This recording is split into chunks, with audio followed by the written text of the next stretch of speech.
Before we get started, let's talk a little bit about cell phone etiquette. First thing is everybody pull out their cell phone and turn it on. Yes. I want to see you texting to all your friends, tell them they're missing the time of their life. I want to see pictures taken. I want pictures on Facebook, Twitter, Instagram, any other gram you got. Do you understand? Okay. We want instant advertising.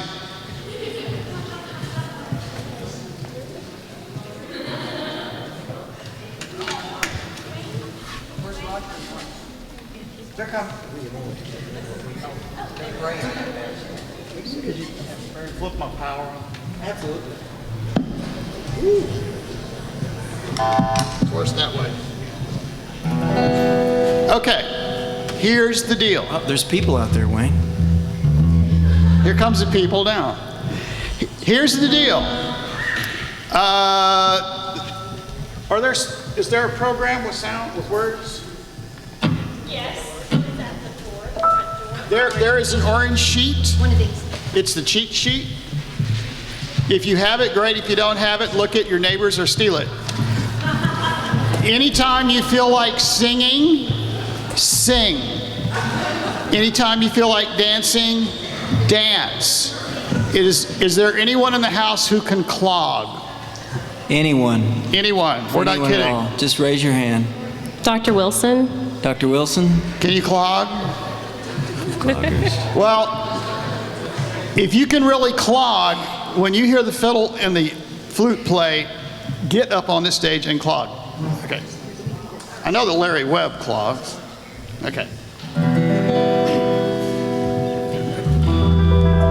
Okay, this is an academic institution. The first thing we have to do is teach you some Russian history since it is the year of Germany.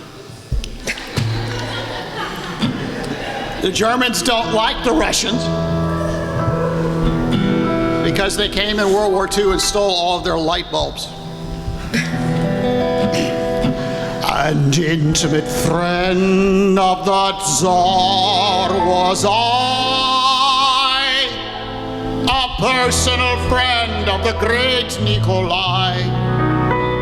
We practically slept in the same double bed.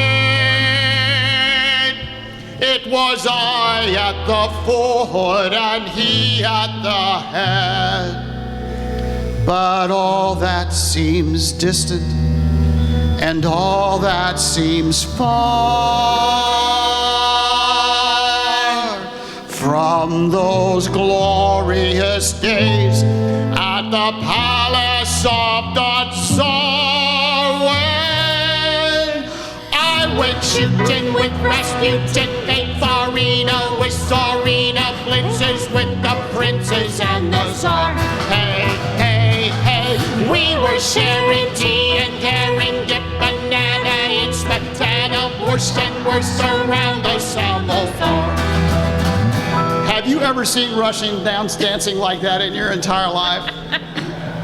A friend of the Tsar was I all of his gracious life, but friendlier still was I with his young wife.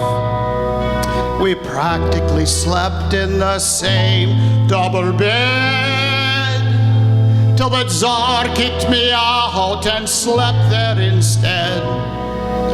But all that seems distant and all that seems far from those glorious days at the palace of the Tsar, when I went shooting with Rasputin, made Farina with Tsarina, blitzes with the princes and the Tsar.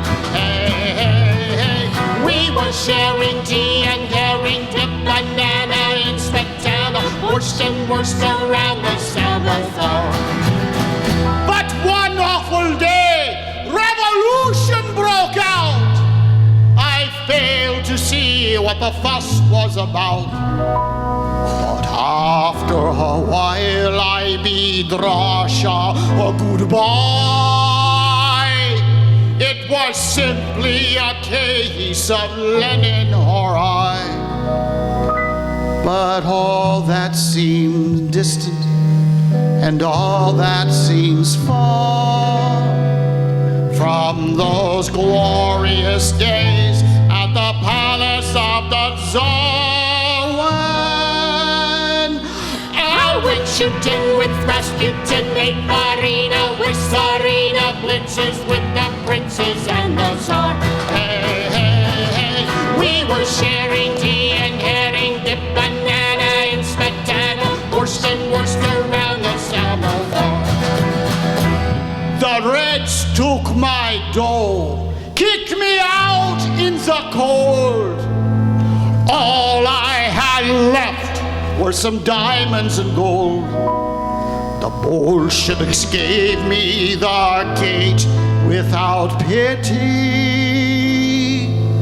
But I get my revenge on the Un-American Committee. But all that seems distant and all that seems far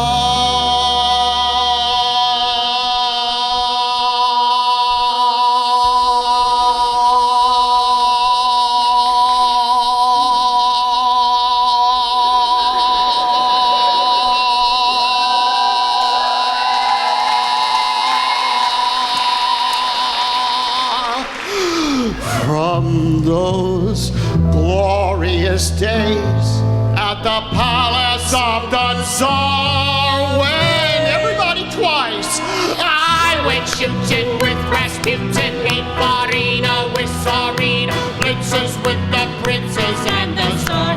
Hey, hey, hey, we were sharing tea and herring, dip banana and smetana, worst and worst around the samovar. Shooting with Rasputin, ate Farina with Tsarina, blitzes with the princes and the Tsar. Hey, hey, hey, we were sharing tea and herring, dip banana and smetana, worst and worst around the samovar. Hey, hey! Thank you. You know, when you're around a university, there are a lot of problems with policies and rules. And today I was reading the Hootennay and I saw that there was a problem that the Dean of Students is going to resolve, and that you can't have alcohol at Reinhardt, but then the people at the tailgate can have like concealed alcohol. Well, alcohol can be a problem.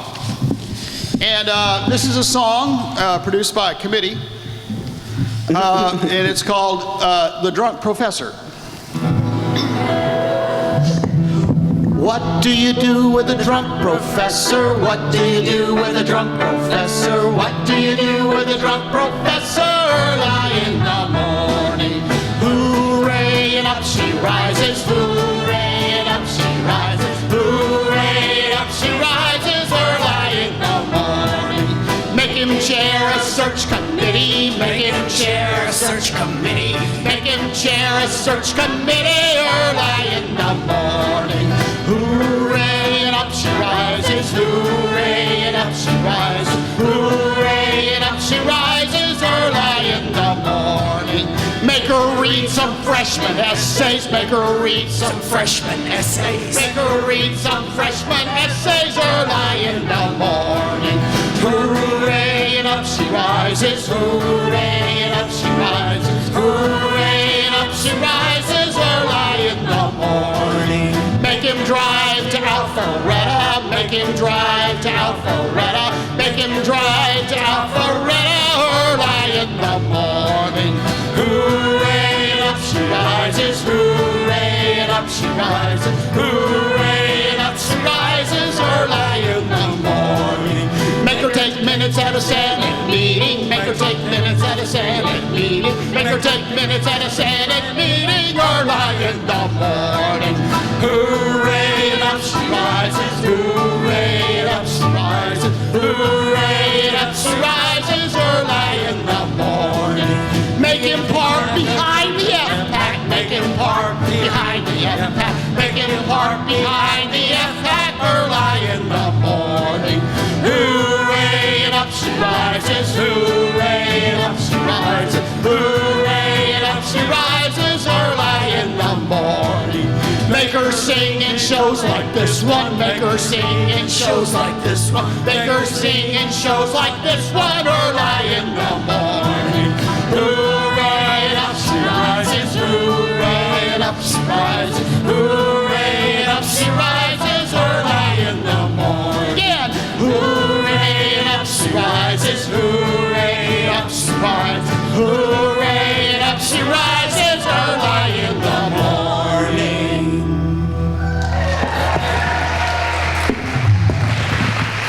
Now, we'd like y'all all to take off your hats and Seriously. pass the plate that's going around.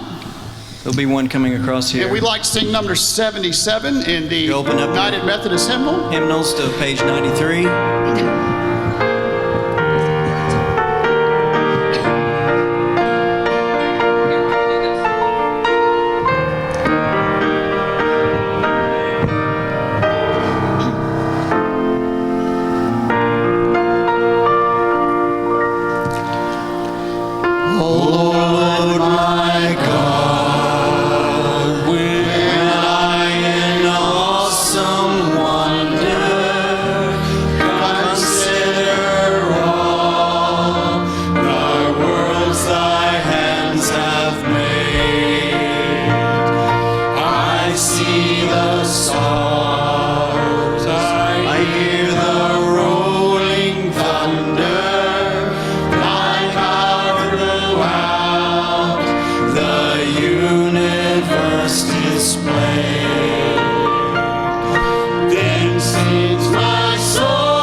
sings my soul, my Savior God, to thee.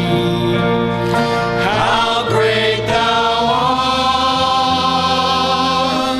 how great thou art. All right, and howdy, howdy. Now please turn to number 400. Come thou fount of every blessing. Oh, is that the art?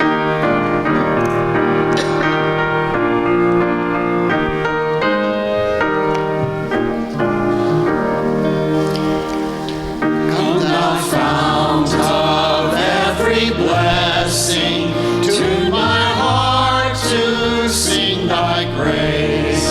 Streams of mercy never ceasing, call for songs of loudest praise.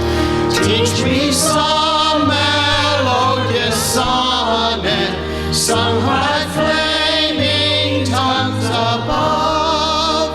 Praise the mount I fixed upon it, mount of thy redeeming love. Oh, to grace, how great a debtor daily I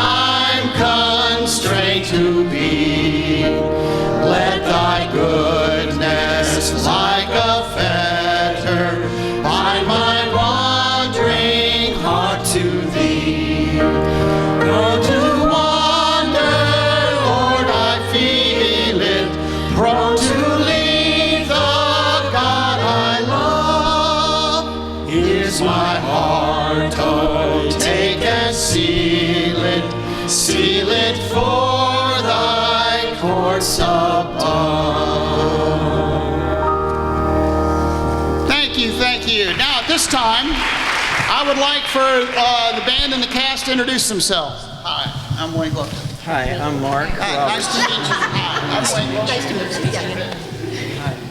you. Okay, now that everybody knows everybody, we'll just continue. We are in for a very special treat. Dr. Dick Summer is going to sing a song from South Pacific with Dr. Mark Roberts.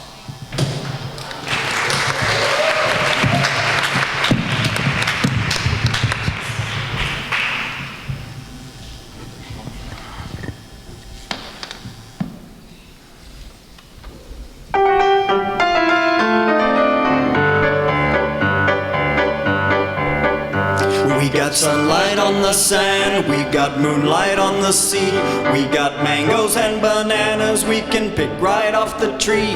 We got volleyball and ping pong and a lot of dandy games. What ain't we got? We ain't got dames. We got packages from home, we got movies, we got shows, we got speeches from our skipper and advice from Tokyo Rose. We got letters doused in perfume, we get dizzy from the smell. What don't we got? You know darn well.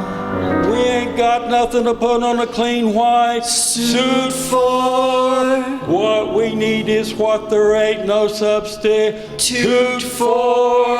There's nothing like a dame, nothing in the world. Nothing. There's nothing like a name that is anything like a dame.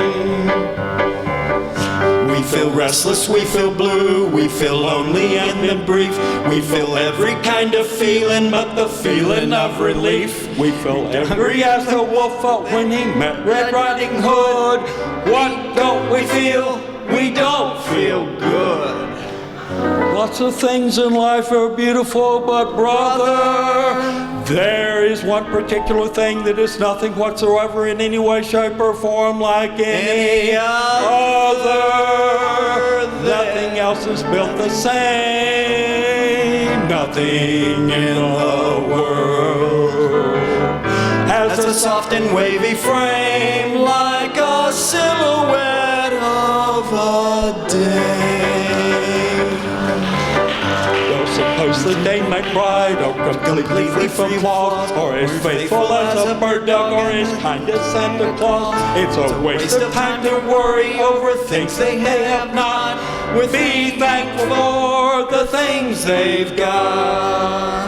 There is absolutely nothing like the frame of a dame. There is nothing like a dame. Nothing in the world.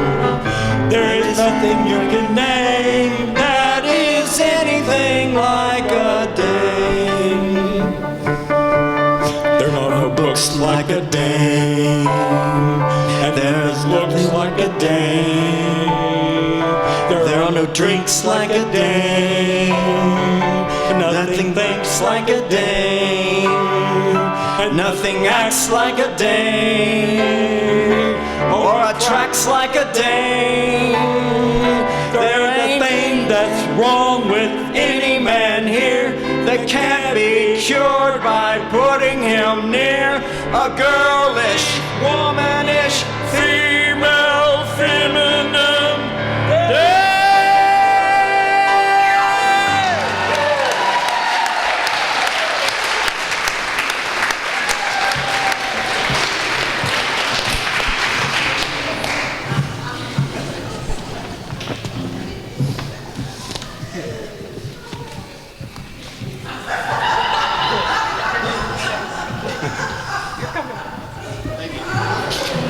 How about that?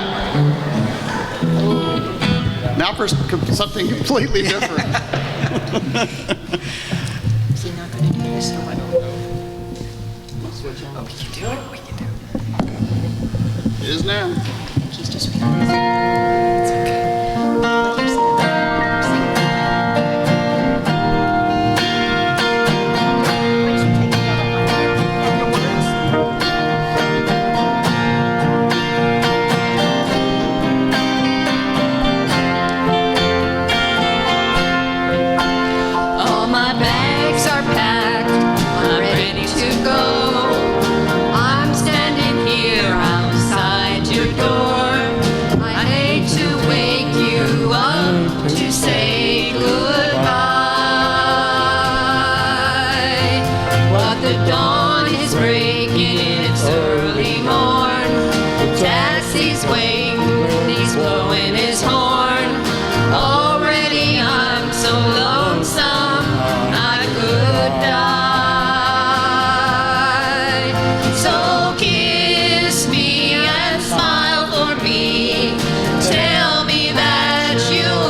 kiss you, close your eyes, I'll be on my way. Dream about days to come when I won't have to leave alone, about the times I won't have to say.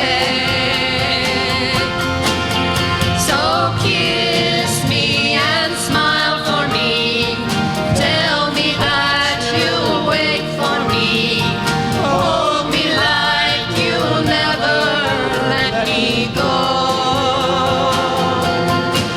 'Cause I'm leaving on a jet plane, don't know when I'll be back again. Oh babe, I hate to go. 'Cause I'm leaving on a jet plane, don't know when I'll be back again. Oh babe, I hate to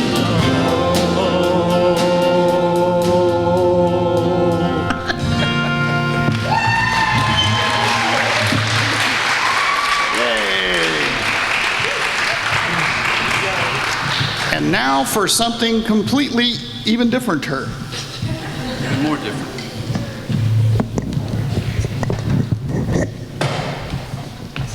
Hey y'all, it is I, Al Carson, and we are so glad you're here tonight. I was almost late. I rushed home from class to prepare to come in and get my mind right for standing on the stage in front of a critical audience like this. All of you students, faculty. Aren't you a student? Okay. And as I was getting dressed, I realized I had no clean underwear. That's what made me late. Have you done this? Have you done this? You turn your dirty underwear inside out and wear it? No? No? Me neither. I've never done that either. The reason I was short on underwear, clean underwear, is that I had put off doing my laundry. Laundry is a source of conflict in our house. Each of us is responsible for our own laundry, and my wife takes great offense. She gets very angry when she finds my clothes in the dryer. She has designated a few areas in the house where I am welcome, and obviously the dryer is not one of them. In fact, the list is pretty short. There's the dark back corner of the garage. There's the guest toilet. And during the spring and summer months, there's the lawn. Other than that, the whole house is hers, including, obviously, the dryer. She tells me she hates me, but I doubt it. And why is that? Because she still has dreams of me. Unfortunately, they're bad dreams. She wakes up angry at me for something that I did in her dream. Just last week, she came downstairs in the morning, dressed for work, angry. How do I know? She was silent. I busily continued to do my kitchen chores, first thing in the morning chores, and I try not to take the bait that she's going to cast out and begin to reel me in, and slow, dragging the worm through the grass at the bottom of the lake, just like you do for a big mouth bass. And she's reeling me in, but I do not take the bait. I do not say to her, "Something wrong, dear?" I remain silent. And by doing that, I have taken the bait. She reels me in. She gets ready to set the hook. Here it comes. I feel it coming. It's not like it's a new experience. I feel it coming. She gets ready to set the hook. She says, "Why are you looking at me funny? You don't like my new dress?" The hook is set, and I say, I wasn't looking at me funny. Yes, you were. You were looking at me funny, just like you did last night in my dream. Well, here's the kind of bait I am. I wiggle past her like a worm and say, I've got to go to the back corner of the garage and take care of I have to go take care of something. And it's some long minutes till I hear the front door slam and her start her truck to leave. All of my dreams, I have dreams as well, and mostly they're positive dreams. I enjoy my dreams. I have lots of them. Way too often, I am the victim in these dreams. I suffer some kind of shame, or not pain, but it's usually some kind of embarrassment. But not always. Just last week, I dreamed that I had won an iPad courtesy of Leapfrog IT Solutions. And then I dreamed that, included in that same dream, I dreamed that if I contributed some money to a radio station, any amount that was comfortable for me, then some mysterious outfit called the Cornerstone Society would give $20,000 to someone. I don't know why I had that dream. Must have been something I heard on the radio. Still, the great thing about dreams is that they don't have to be practical. Anything can happen in a dream. And anything is possible in a dream.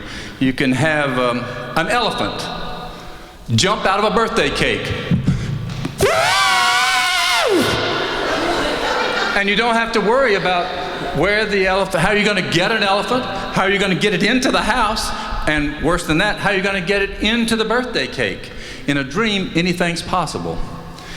Dreams can be therefore, dreams can be very powerful.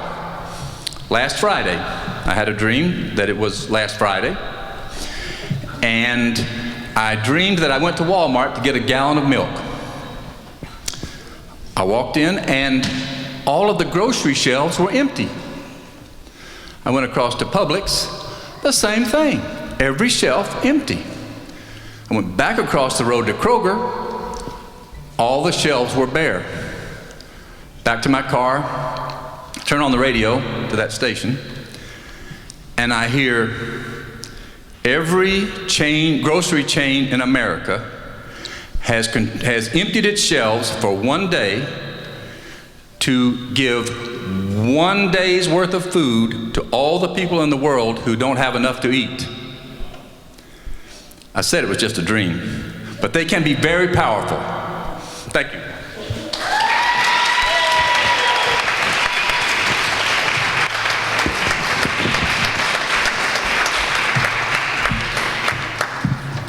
Thanks, Al. Oh, it's time.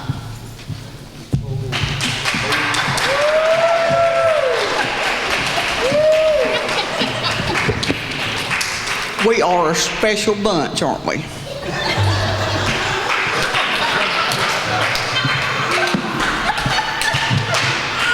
I don't know why the rest of them are here, but I'll tell you exactly why I'm here. Why are you here? I was coerced. It was conduct unbecoming of a director who spoke the words, if you don't do this, you'll find yourself back on night shift. And so here I am. But I use this night twofold. You see, when all you faculty and staff get to dress up in your Halloween garments and stuff for Thursday's party, I'll be on duty writing tickets. So I don't get to dress up. So I thought, well, I'll just dress up. Let me tell you just a little bit about who I am in this garb. Some of you probably ain't old enough to ever heard of Loretta Lynn. Have you ever heard of Loretta Lynn? Well, you ain't never heard of her twin sister, Coretta.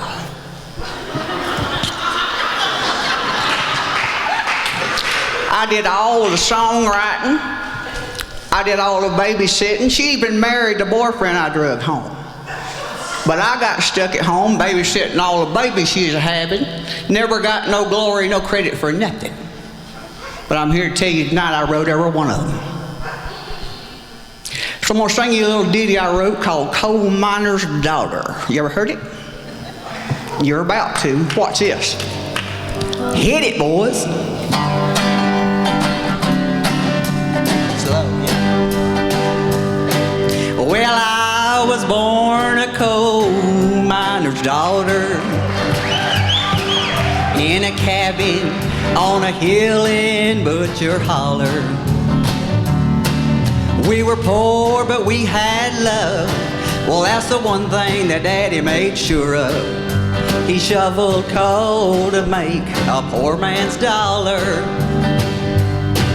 My daddy worked all night in the Van Leer coal mines,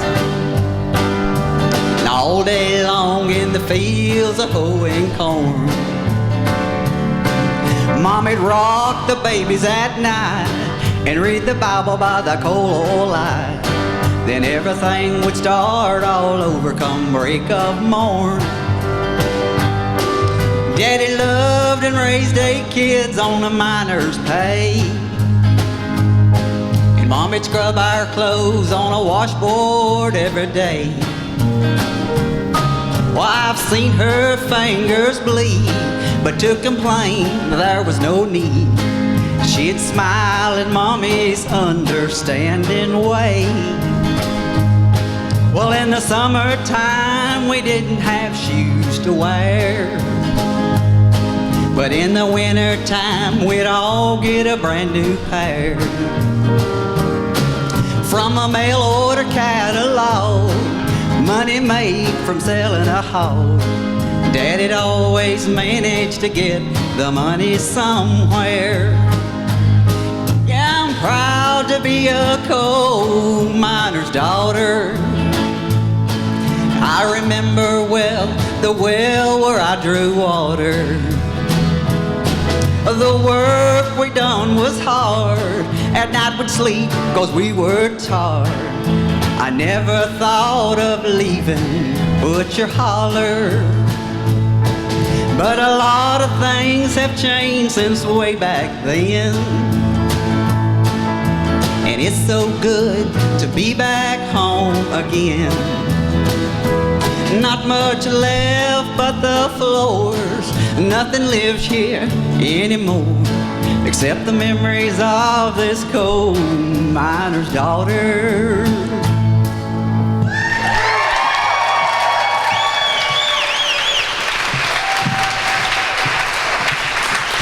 Now, doesn't that make you want to go get a parking ticket?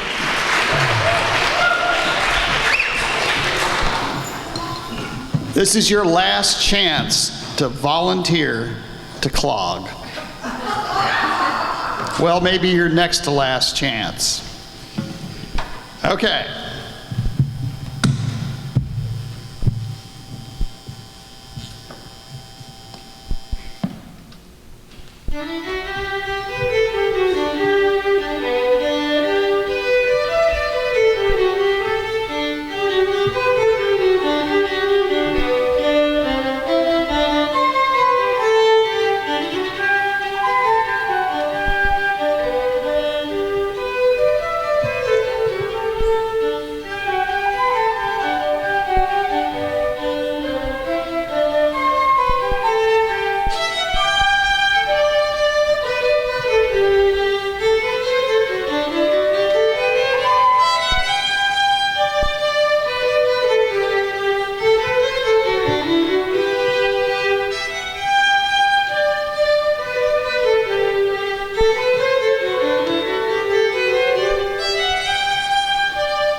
This is the cultural portion of the program.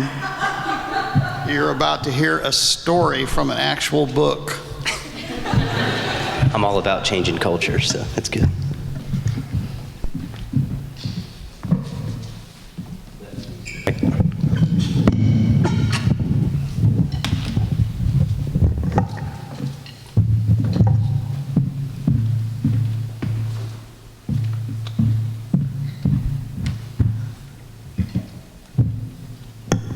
All right, my name's Dan, and I'm going to read tonight a story from my favorite author. His name is Andy Andrews, and he wrote this book called Baseball, Boys, and Bad Words.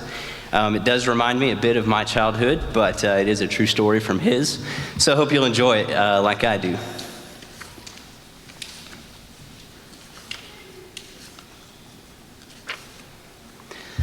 All right. In a town without a movie theater or fast food restaurant, life is divided into 3 distinct seasons: football, basketball, and baseball. Weeks, months, and yes, time itself revolves around the children, the practices, and games. Most kids played all 3 sports, but at 11 years of age, I didn't weigh enough to play football, and measurements for basketball had me at a lofty 4'5". It was baseball for me and had been for several years. This year, however, I was going to be a starter at second base. As we milled around, one could easily pick out the kids from last year's team. Lee Payton, Steve Krotzer, Philip Wilson, Charles Raymond Floyd, and of course me. We all had on last year's hats. They were off-white with the dark blue bill and a big FNB on the front. First National Bank, our sponsor.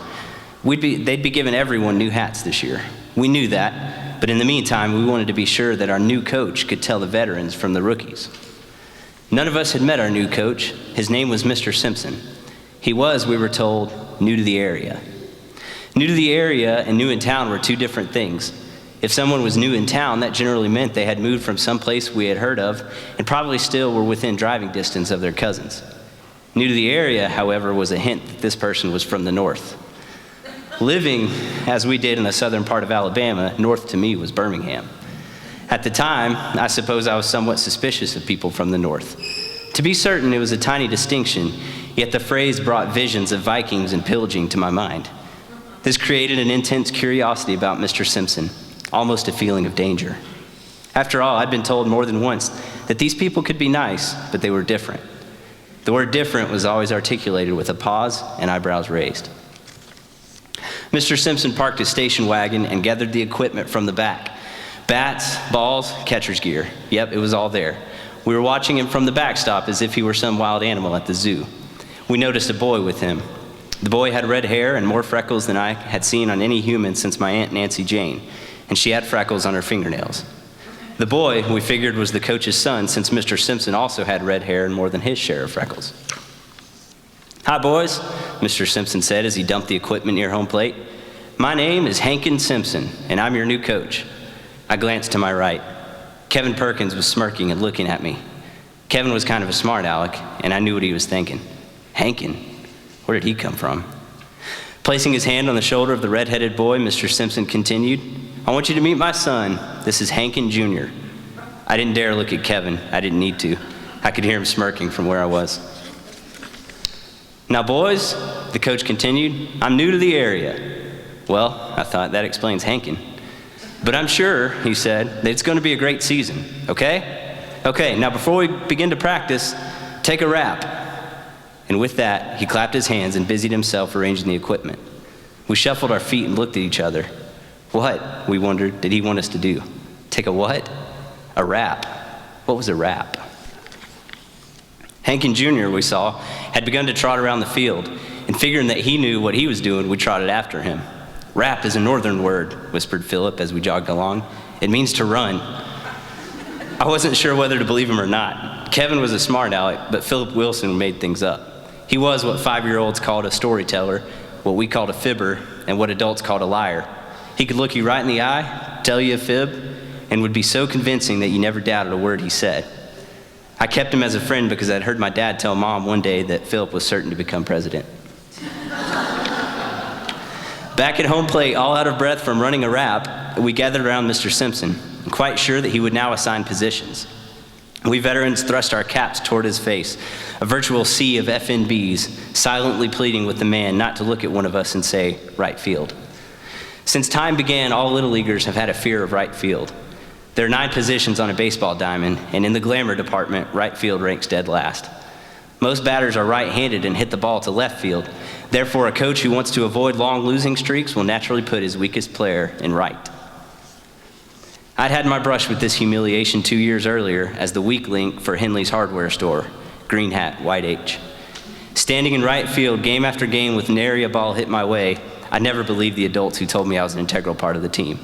I couldn't catch, but I wasn't stupid. A permanent residence in right field was an embarrassment. It was a curse. I was certain that I'd been branded for the rest of my life.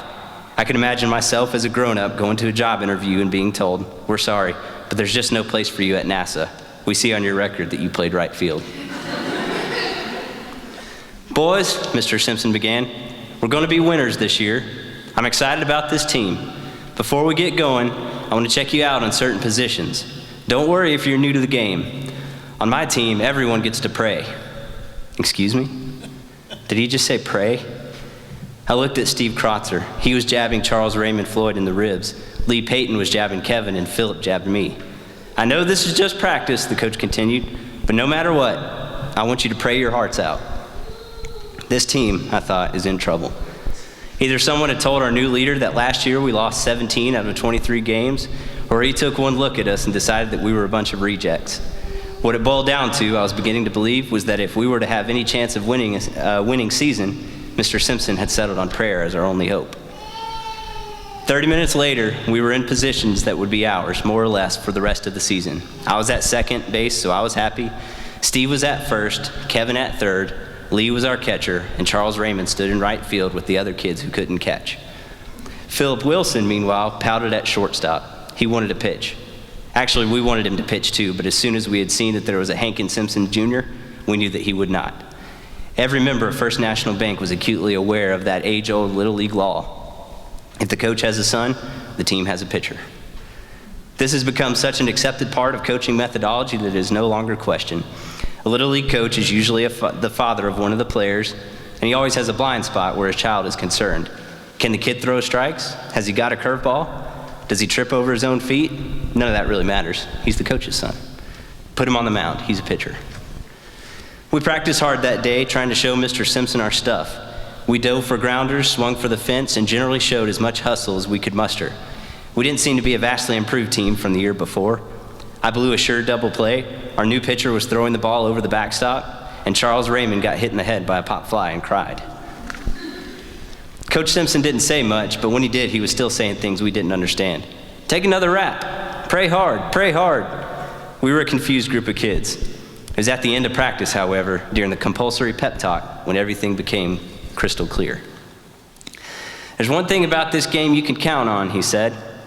"If you don't learn to watch the base bar hit the base bar glove, you will never be an excellent base bar prayer."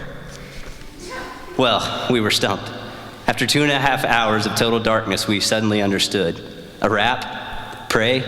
He'd wanted us to take a lap. He had wanted us to play hard. How could we have been so blind? From the depths of a pep talk to which no one was listening, like a bolt from the blue, those weird words all came together and made sense.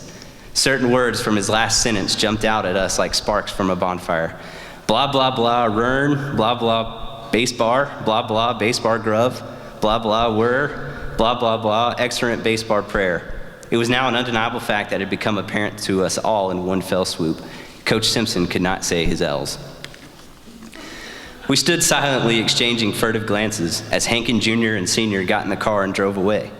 No one had spoken a word yet, but we suspected that we had been the recipients of a miracle from God. We could scarcely contain our collective excitement.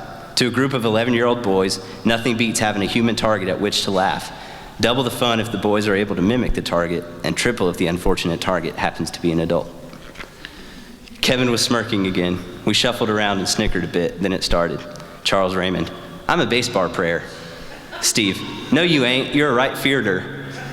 Kevin: Take a rap. Take a rap." Philip: "Did you hear him call me Fearup?"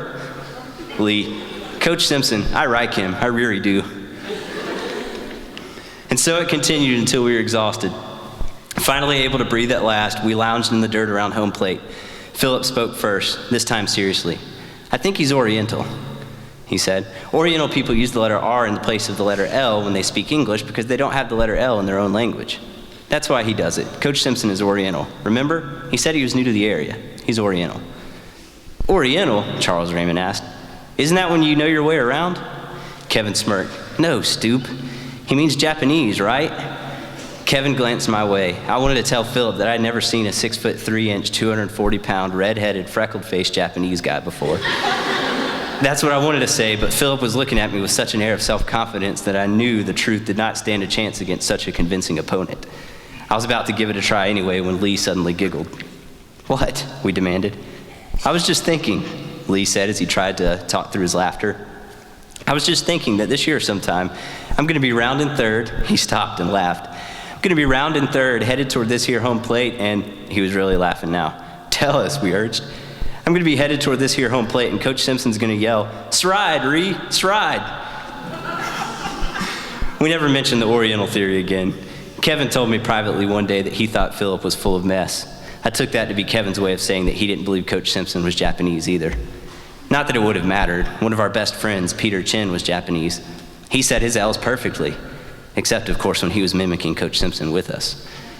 Several memories of that year still remain clear in my mind. To this day, Philip Wilson is Firup to everyone who played on that team.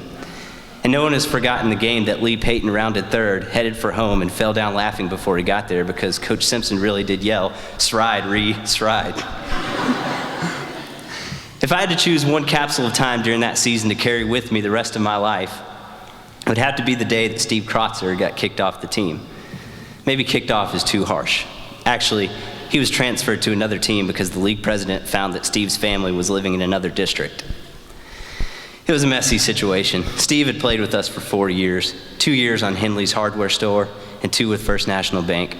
Now they were sending him to play with the team, Sand Dollar Shoes, near his home. We were sick about it. Steve was our friend and a darn good first baseman. He didn't want to go, we didn't want him to go, but that last day did arrive. When practice was over, Coach Simpson gathered us around the pitcher's mound. He had his hand on Steve's shoulder. "Boys," he said, "this is a sad day. We're going to miss Steve. He's a fine bar prayer and a fine young man." Steve was close to tears. We were too. "I don't understand the inner workings of the system," Coach Simpson continued, "and I'm not sure why this has happened, but I do know one thing, and look at me when I say this because it is important. I want every one of you to know that this was not Steve's fart." As a group, Steve included, we jumped as if 10,000 volts of electricity had passed through our bodies. Did he say what he thought he said? Surely not. "No," he continued, "this was not Steve's fart, and it wasn't my fart." Yes, he did most definitely, absolutely say what we thought he said. Oh, sure, we knew what he meant. We'd been unconsciously translating Simpsonisms all year. He was telling us that it wasn't Steve's fault, but that wasn't what we were hearing. "It wasn't Steve's parents' fart either. I guess it was nobody's fart," he said. It was too good to be true. Of all the words in the world guaranteed to make an 11-year-old boy laugh, only one of them is all by itself at the top of the list, and our coach, an adult, was saying the word over and over. If it's anyone's fart, it's the system's fart. So don't pin the fart on any one person because it's just not their fart. Well, I'm not exaggerating when I say that we were literally lying on the ground. We were crying. Coach Simpson thought we really were crying and became concerned. He sounded desperate as he tried to comfort us, but the more he explained that it wasn't our fart, the more out of hand things became. Soon tears were rolling down Coach Simpson's face too. Several of us felt bad about that later, but as Kevin pointed out, hey, don't worry about it. It ain't our fart. I haven't seen Coach Simpson in years. Kevin Perkins and Steve Krotzer were in my wedding. Lee Payton went to medical school and returned to practice in our town. Charles Raymond Floyd was a late bloomer. He was a center fielder in college, made second-team All-American, and played 3 years of minor league ball. I've totally lost track of Philip Wilson. The last I heard, he was a used car salesman and perpetually campaigning for mayor in a small town in Louisiana. Kevin, incidentally, is still my best friend, though he continues to live in our little town, and I've long since moved away. I still remember us as we were that summer. I can close my eyes and hear the explosions of laughter as we react to something that was, to us, the funniest thing in the world. And I feel a little sad when I think that when we were 11 years old, we may have laughed harder than we ever would again. The end. So.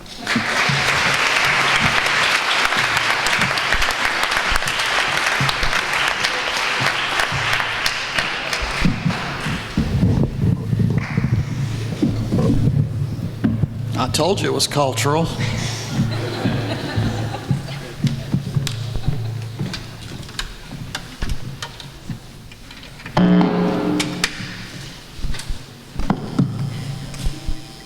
Is it your fart? No, it's not. No, it's not my fault.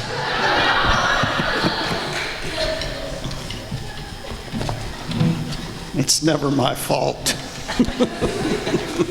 It's never my fart.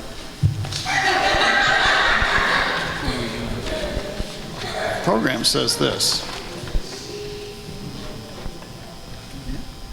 We don't have to do it. Let's do what we want to. It's not our. It's not my fault. Get in. I can't. Yeah, that's it. That's right.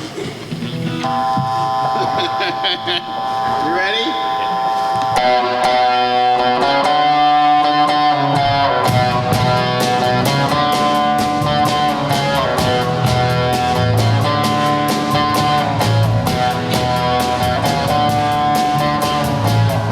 I can't get no satisfaction, 'cause I try and I try and I try and I try. I can't get no, I can't get no. When I'm driving in my car and a man comes on the radio and he's telling me more and more about some useless information just to drive my imagination. I can't get no, no, no, no. Hey, hey, hey, that's what I say. I can't get no satisfaction. I can't get no satisfaction, 'cause I try and I try and I try and I try. I can't get no, I can't get no. When I'm watching my TV and a man comes on to tell me how white my shirts can be, but he can't be a man 'cause he doesn't smoke the same cigarettes as me. I can't get no, no, no, no. Hey, hey, hey, that's what I say. I can't get no satisfaction. I can't get no satisfaction, 'cause I try and I try and I try and I try. I can't get no, I can't get no.